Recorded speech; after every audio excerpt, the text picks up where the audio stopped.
नमस्कार दोस्तों, स्वागत है आज आपका फिर से जीवन बदल देने वाली एक और ज्ञान से भरी बुद्धा इंस्पिरेशनल स्टोरी में। आज की ये कहानी जीवन की तमाम छोटी बड़ी तमाम तरह की समस्याओं से परेशान इंसान को समाधान देगी।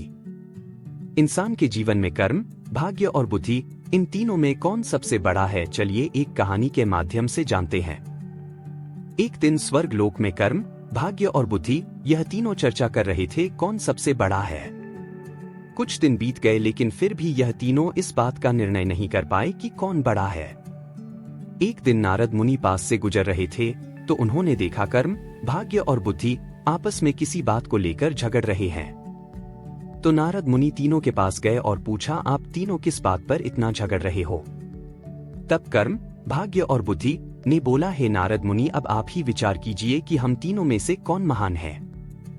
नारद मुनि हंसते हुए कहा, ठीक है, लेकिन इसके लिए आप तीनों को पृथ्वी लोक में जाना होगा और एक सप्ताह तक साधारण इंसान के साथ रहना होगा। आप तीनों में से जिसके प्रभाव से उस इंसान का भला होगा उसी को महान घोषित किया जाएगा। यह सुनकर तीनों पृथ्वी लोक में जाने के लिए राजी हो गए। जब तीनों पृथ्वी लोक में आए तो उन्होंने जंगल में एक गरीब इंसान को पेड़ काटते हुए देखा। उन तीनों को लगा यही सही इंसान है जिसके शरीर में प्रवेश कर हम अपनी महानता सिद्ध कर सकते हैं।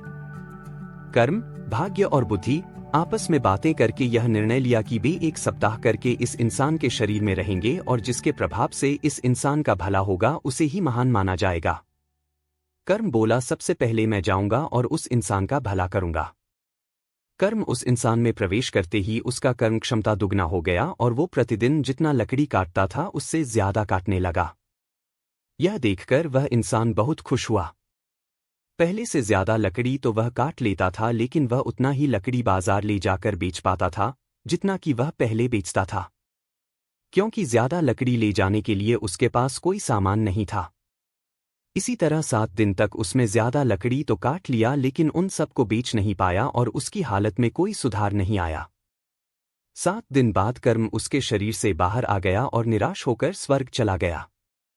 यह देखकर भाग्य बोला, कर्म तो उसको धनवान नहीं बना सका, अब मैं उसको धनवान बनाऊंगा। यह कहकर भाग्य उस गरीब इंसान के शरीर में प्रवेश कर गया। भाग्य के शरीर में प्रवेश करने के कुछ देर बाद जंगल में उस गरीब इंसान को बहुत सारा धन मिला। उस धन को पाकर वह खुशी से झूमने लगा। धन को कैसे संभाल कर रखते हैं और कैसे सही जगह पर उपयोग करते हैं, इसका ज्ञान उसको नहीं था और उसने सारा धन खर्च कर दिया। 7 दिन बाद भाग्य भी उसका साथ छोड़ दिया और निराश होकर स्वर्ग चला गया।